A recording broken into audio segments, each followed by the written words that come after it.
Assalamualaikum. Hai teman-teman, bagaimana sih bersabar itu? Kalau teman-teman ingin tahu, yuk simak presentasi yang berjudul Bersabarlah, Allah tahu kamu kuat.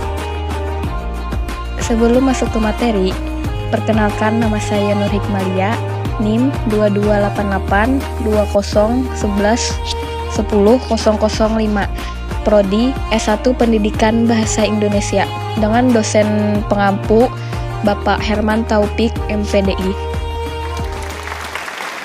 Saya juga masih belajar nih. Ini bukan kata saya ya, tapi saya juga lagi merangkum dari beberapa hadis dan beberapa ayat. Mudah-mudahan menjadi tips untuk kita untuk bersabar dalam ujian.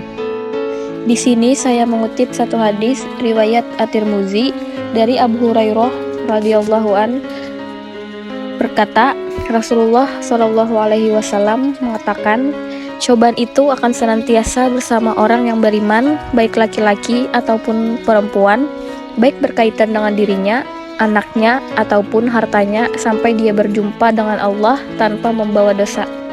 Apa maksud dari hadis ini? Ujian itu tidak akan berakhir kecuali kalau dosa kita sudah habis. Allah akan menguji kita terus untuk membersihkan diri kita dari dosa. Sehingga yang harus coba kita bangun dalam diri kita ketika sedang diuji, yaitu Allah pengen membersihkan doa saya nih, sehingga kita ridho dengan ujian. Bukan ikhlas ya, kalau ikhlas itu ibadah, kalau ujian ridho rela. Saya ridho ya Allah walaupun ini berat, saya ridho ya Allah walaupun saya berharap Engkau beri jalan keluar, saya ridho ya Allah walaupun saya berharap ditolong oleh Allah. Tapi tetap ridho diberikan ujian itu sambil berdoa diberikan jalan keluar, ditolong, diberikan keajaiban, cuman gak mau mengeluh dan berdoa meminta jalan keluar, bukan mengeluh, itu ibadah. Selain itu, dijelaskan juga dalam Quran surah Al-Baqarah ayat 153 yang artinya, wahai orang-orang yang beriman, mohonlah pertolongan kepada Allah dengan sabar dan sholat. Sungguh Allah beserta orang-orang yang sabar. Dijelaskan dalam tafsir Ibnu Katsir tentang surat Al-Baqarah ayat 153 bahwa setelah Allah Subhanahu wa taala memerintahkan umatnya untuk bersyukur kepada Allah Subhanahu wa taala, maka dari surat Al-Baqarah ayat 153 ini diperintahkan untuk bersabar dan menjalankan sholat, karena keduanya adalah penolong sekaligus menjadi pembimbing. Menyadari bahwa setiap manusia mengalami momen yang tidak tetap, ada kalanya manusia merasakan kenikmatan dari Allah Subhanahu wa taala dan mensyukuri nikmat tersebut. Tetapi ada kalanya juga manusia mengalami ujian dari Allah Subhanahu wa taala dan harus bersabar dalam menghadapinya. Berdoa itu ibadah dalam Islam, sehingga Allah suka banget hamba yang berdoa. Allah suka dengan hamba yang curhat. Nabi itu kalau lagi curhat doanya aja bisa berjam-jam, cuma doa doang tuh. Kayak hadis Aisyah pas lagi cemburu malam-malam kan, Aisyah lagi tidur nih, jatah malamnya Aisyah. Tiba-tiba dia nyari-nyari, raba-raba, Nabi nggak ada. Dicari di kamar mandi juga nggak ada. Biasanya Nabi selalu di sebelah Aisyah. Wah, curiga nih, jangan-jangan di rumahnya si Fulan. Dicari ke rumahnya, ditelepon juga nggak aktif, mungkin lagi di ces. Datang ke rumahnya, ketok pintunya, Hafsah, Nabi di rumahmu nggak? Nggak Aisyah, beneran. Cari ke rumah Sophia, Nabi di sini nggak? Nggak Aisyah, beneran. Cari ke rumah Maria, Nabi di sini nggak? Nggak, beneran. Kemana ya Nabi? Rumah istri-istri lain juga nggak ada. Pas balik ke rumahnya, ngelewat masjid, ngeliat Nabi di situ, di Masjid Nabawi, di Mihram, dan Aisyah mendengar Nabi menangis sambil berdoa, dan sujudnya itu seperti membaca satu juz Al-Quran. Dan itu isinya doa, nangis-nangis. Jadi kalau kita katakan gak usah banyak berdoa sama Allah, malu.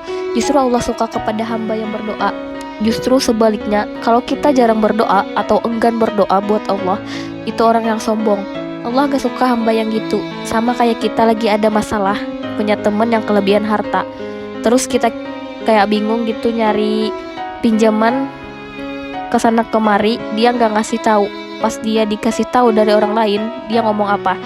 Kamu gak nganggap saya ya? Emangnya saya bukan teman kamu? Kok kamu punya masalah keuangan tapi saya gak dikasih tahu, malah saya tahu dari orang lain? Tersinggung kan? Kalau teman kita aja tersinggung, apalagi Allah. Kamu ada masalah kok nggak ngomong kepada saya, wahai hambaku? Bukan berarti Allah nggak tahu. Allah tahu, cuman Allah berhak dilibatkan. Allah berhak untuk dicurhatin. Allah berhak untuk dijadikan tempat kita untuk habis-habisan menangis dan melampiaskan masalah kita kepada Allah dalam bentuk curhat-curhat dan doa. Sehingga kalau kita berdoa, Allah langsung inni qarib, mendekatlah Allah kepada kita. Jadi teman-teman yang dirahmati oleh Allah, kalau kita punya masalah, bangun awareness kita. Oh, Allah pengen membersihkan doa saya nih. Terus kita berdoa, ya Allah tolong bantu saya. Istighfar. Saya kadang-kadang merasa nih kalau ada dosa, ada kesalahan, ada kekeliruan yang saya lakukan. Misalnya gitu. Kalau saya nggak kuat istighfarnya, bentar lagi akan diuji sama Allah. Ujiannya macam-macam. Alhamdulillahnya ujiannya masih kuat dan ketahan. Pasti diuji sama Allah. Kalau istighfarnya nggak kuat, taubatnya nggak kuat, langsung diuji sama Allah.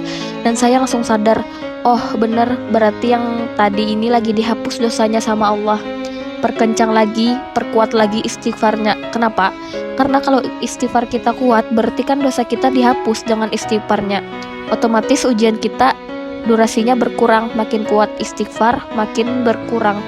Kalau istighfarnya udah mantap, udah selesai, Allah cabut tuh ujiannya kita, diganti dengan kebaikan. Jadi teman-teman, kita coba sadari kalau Allah nguji saya, memang saya banyak dosa.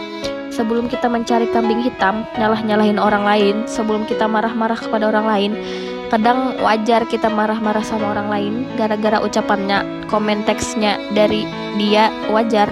Tapi sebelum itu, marah dulu kepada diri kita atas dosa dan kesalahan kita yang baru saja kita lakukan, atau yang dulu kita lakuin dan belum benar-benar kita tinggalkan.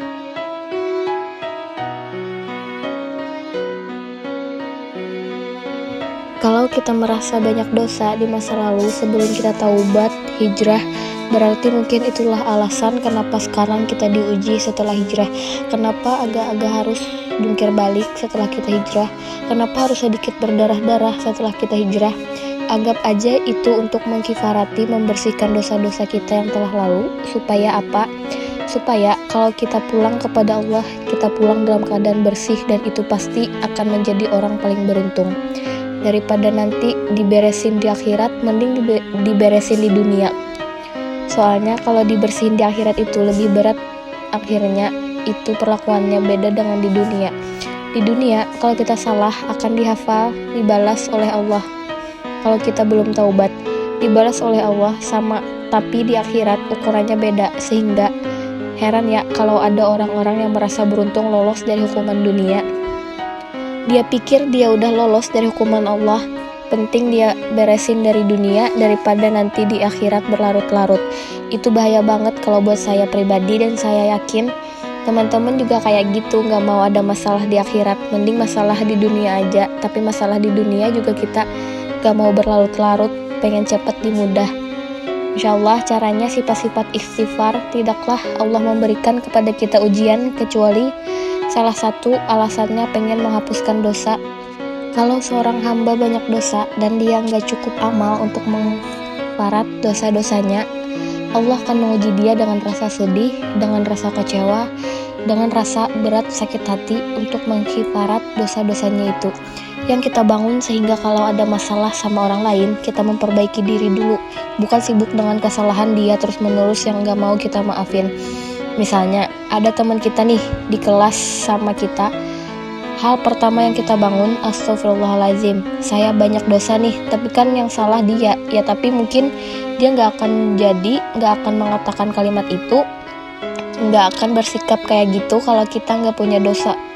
Allah sengaja mengutus dia untuk menguji kita lewat kata-katanya, lewat perilakunya, karena kita punya dosa. Jadi penyebab pertama diuji itu bukan teman kita yang salah, itu penyebab kedua. Memang dia salah, dan itu harus kita akui, realistis lah dia salah, dia nggak pas, dia nggak bijak, dia oke, tapi yang mentakdirkan biasa Allah kepada kita, Allah subhanahu wa ta'ala. Kenapa lo? Tadi kan gitu, karena kita masih punya banyak dosa. Allah kirim kita ujian, bisa manusia, bisa alam, bisa dalam diri kita sendiri. Itu semuanya adalah cara Allah untuk menguji kita dan membersihkan dosa-dosa kita ini yang kita bangun. Allah pengen ngasih dia kebaikan, Allah kasih dia musibah atau ujian. Kenapa bisa seperti itu? Fa inna ma'al usri yusra, inna ma'al usri yusra. Seolah-olah Allah bilang di dalam ayat itu, kalau kalian mau dapat kemudahan, biasanya lewatnya kesusahan dulu. Kalau kalian pengen dapat keberuntungan, biasanya dapat kerugian dulu. Tapi keberuntungan dan kerugiannya pasti nggak sebanding. Keberuntungannya jauh lebih besar daripada kerugiannya. Kerugian itu kayak modal doang, DP. Jadi kalau kita mau dapat kejutan dari Allah, Allah kasih kita DP. DP-nya apa? Ujian. DP-nya musibahnya rasa nggak nyaman, itu DP. Terhadap apa? DP dari Allah terhadap hadiah-hadiah besar yang Allah pengen ngasih ke kita. Setelahnya, cuman banyak orang yang menolak DP ini. Sama kayak kita, misalnya kalau kita mau ngasih dia hadiah, kita kasih dia kayak kejutan dulu. Diam lagi, ulang tahun nih, disiram air dulu, setelah itu dikasih hadiah-hadiah yang mahal. Demi hadiah, rela udah disiramin lagi aja kalau setelahnya ada hadiah. Hadiah yang kita nggak rela, kalau setelah disiram, disuruh bersih-bersih sendirian, gak dikasih apa-apa, kan gak rela tuh. Berarti ini bab iman. Yakin gak kalau Allah tetap mengasih hadiah? Kan sabar dan iman itu ternyata tahu aman. Kembar, kalau kita yakin Allah ngasih hadiah setelah ngasih kita DP ujian, ya kita akan sabar. Gak apa-apa deh, ntar lagi mau dikasih hadiah digini-giniin juga gak masalah. Dibully, diapain sama Allah, biarin aja ya Allah, saya sabar kan. Ntar lagi mereka ngasih hadiah nih, ini masa yakin. Tapi kalau kita gak yakin, apa sih maunya Allah gitu kan. Begitu kalimat ini keluar, maka yang muncul setelahnya adalah mengeluh, berputus asa, dan gak akan sabar menghadapi ujian-ujian. Kata Nabi, siapa yang Allah pengen kasih hadiah, siapa yang Allah pengen kasih kejutan, siapa yang Allah pengen kasih pertolongan, siapa yang Allah pengen kasih kebaikan, Allah akan uji dia dulu. Ini sunatullah, sehingga kalau kita lagi diuji, yang kita lihat jangan ujiannya, apa setelah itu gimana ngelihatnya. Nggak kelihatan dengan mata hati. Istafti qalbak, tanya kepada hatimu, kelihatan nggak dengan mata hati? Gimana kalau dengan mata hati, dengan iman? Saya percaya Allah pasti ngasih kebaikan setelah ini. Allah sendiri yang ngomong, nggak ada satu huruf pun di Al-Quran yang salah, apalagi satu ayat, apalagi dua ayat. Fa inna ma'al usri yusra, ditugasi lagi inna ma'al usri yusra, tapi usr dulu baru yusr, disusul, dikasih kesusahan sedikit, dikasih kemudahan yang banyak, dikasih kesusahan sedikit, dikasih kemudahan yang banyak. Ini yang kita coba bangun tajdidul iman, bangun memperbaharui yakin, sehingga ketika kita diuji, sedih wajar, mengadu sedikit, bukan mengeluh ya. Kalau mengeluh karena nyalahin Allah, kalau ngadu yang namanya orang dicubit, itu gaduh. Tapi kalau apa sih maunya Allah, itu ngeluh. Antara mengadu dengan mengeluh berbeda. Mengadu itu manusiawi, sedih itu juga manusiawi. Air mata bahkan bukan hanya manusiawi, itu rahmat dari Allah. Orang yang gak bisa menangis itu yang bahaya. Kalau kita masih bisa menangis, berarti kita masih peka hatinya. Bukan karena kecil paling sering menangis, hati-hatinya peka. Siapa lagi selain anak kecil? Yang paling sering menangis adalah cewek. Cowoknya nggak punya perasaan, mereka jarang nangis. Cewek dikit-dikit nangis, jangan bilang, cemen banget menangis, apa cengeng. Nggak, karena dia perasaannya lebih peka dari kita. Itulah kenapa Allah menitipkan baik kepada perempuan. Kalau dititipkan pada laki-laki, hancur. Di balik kepekaan perempuan, di balik sensitifnya perempuan, di balik perasaannya yang luar biasa, di situ Allah Subhanahu wa Ta'ala menitipkan amanah Dia yang paling baik dalam merawat bayinya. Perempuan secara umum mungkin lebih banyak bicara daripada laki-laki. Ya, walaupun ada orang yang perempuannya pendiam banget, ada yang nggak ngomong sama sekali, misalnya diam-diam aja, ada. Tapi secara umum perempuan lebih banyak berucap daripada laki-laki. Laki-laki emangnya ini kekurangan, bukan kelebihan. Kalau dia berikan itu dalam hal yang tepat, yang dapat mendidik anak, justru karena perempuan banyak ngomong lebih baik dalam mendidik anak daripada laki-laki yang kurang mendidik, kurang edukasi kepada anak dengan usia tertentu. Karena dia jarang memahamkan, marah, salah, hanya ditegur. Kalau ibunya jelasin, nah gini-gini sebelum tidur, ibunya yang ceritain banyak cerita. Saya yang sering ngalamin, seorang ayah sama ibu interaksi sama anak dalam bentuk verbal. Sering ibu jadi menangis itu rahmat dari Allah. Enggak, bapak nangis aja dan itu tidak disebut mengeluh. Kamu kok nangis sih, kan orang Islam harus sabar. Emangnya menangis dengan sabar itu bertolak belakang? Sabar, tetap sabar ya nangis, jalan aja terus menangis-nangis. Apa pakai emot? Nangisnya nggak cuma nangis doang, emotikonnya juga nangis berderai-derai gitu sampai air matanya menggenang gitu kan. Ya bolehlah ditambah lagi dengan visual menangisnya. Apa posting bahwa dia lagi tertusuk duri, dengan apa postingan status atau apalah yang pengen share ke semua orang bahwa saya sedang sedih, sehingga nanti ketika ada orang yang menghibur dia dengan sedikit kata-kata yang sabar ya segala macam, wah pakai berderai-derai itu belum jadi, kecuali dia keluarkan kata-kata mengeluh baru dia disebut orang yang banyak mengeluh, berputus asa. Kalau mengadu wajar, walaupun ada nabi udah diuji berat nggak mau mengadu apalagi ngeluh. Zakaria digergaji mengadu aja nggak kenapa-napa, karena kata malaikat kalau kamu mengadu sedikit aja, maka Allah Subhanahu wa Ta'ala akan menghancurkan kaum ini, karena dia kasihan kepada kaumnya nggak mau mengadu.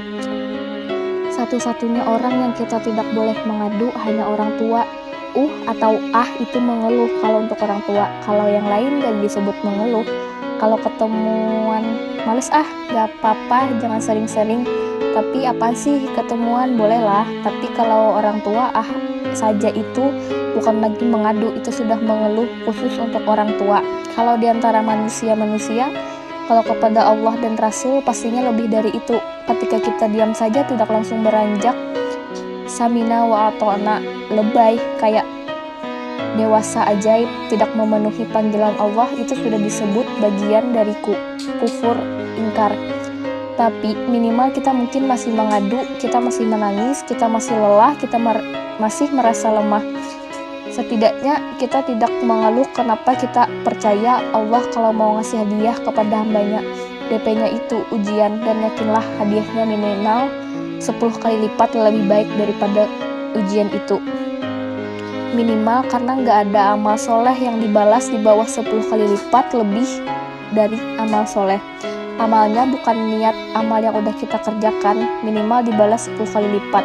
Minimal, maksimalnya biar dihisap tanpa batas, dihisap tanpa batas. Ada yang 700 kali pakai sedekah, tapi tetap aja ya sedekah di akhirnya ujung-ujungnya di gairi hisap juga kan, berarti sedekah itu minimal dibalas 700 kali. Minimal kalau kita yakin, selalu syaratnya kalau kita yakin, dan saya ngebuktiin itu banget. Saya pernah ngalamin lagi jalan-jalan di sebuah kota yang ada beca, ada kayunya, beca sepeda gitu ya. Jalan terus, saya bilang, "Bapak berapa ongkosnya?" 20.000, udah naik aja 20, karena kita keliling-keliling kota. Ternyata saya jadi kasihan sama dia. 20.000, kasihan kan 20.000 dibayar keliling kota, walaupun pas mampir beberapa tempat mungkin dia dapat tips ya. Tapi saya nggak tega gitu. Dia cerita tentang anaknya lagi sekolah apa segala macem, makin bikin baper kan. Pas selesai kayak saya kasih dia 100, dari 20.000 dikasih 100.000 karena kasihan. Dan saya yakin gak mungkin sedekah itu sia-sia kan. Nabi bersumpah, demi zat yang jiwaku di dalam genggamannya, tidak berkurang harta karena sedekah. Demi Allah, kata Nabi, gak berkurang harta karena sedekah, berkurang harta karena belanja. Ya, berkurang harta karena pacaran banget, modal banget kan, apalagi buat cowok. Tapi berkurang harta karena sudah gak mungkin, kata Nabi, demi Allah, gak berkurang harta karena sedekah, berkurang harta karena istri.